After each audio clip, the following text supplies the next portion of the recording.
All right, so what we got here, we got the Coolmax 3000 prime weld. We got the prime weld TIG 325X. So I also have a number, what is it?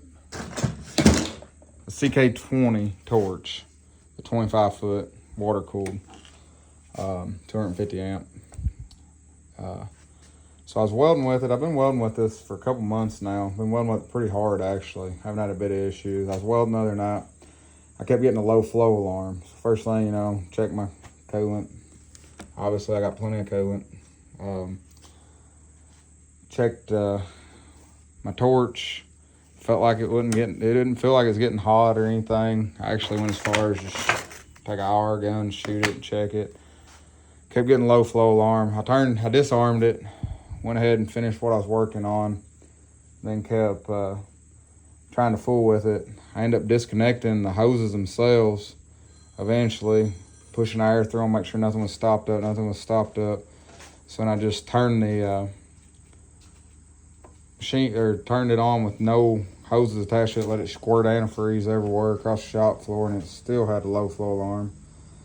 So then I determined it wasn't my torch set up, it's something to do with this. I mean, it's blowing hard, as you can see.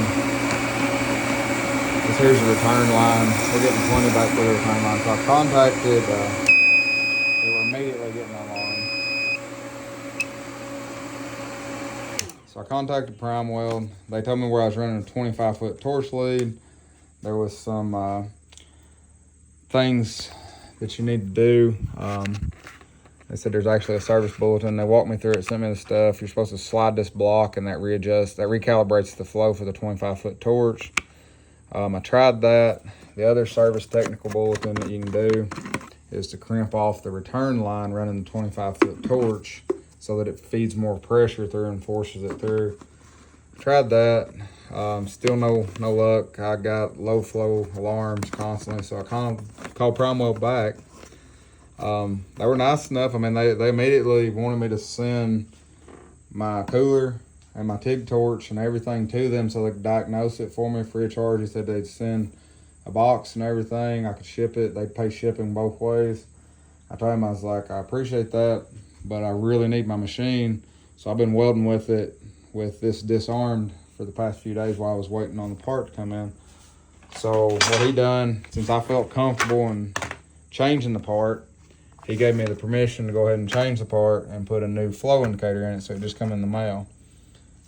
So I think what happened after me and him was talking, the only thing we can think of, because we're getting good pressure, is we think that this little flow indicator failed.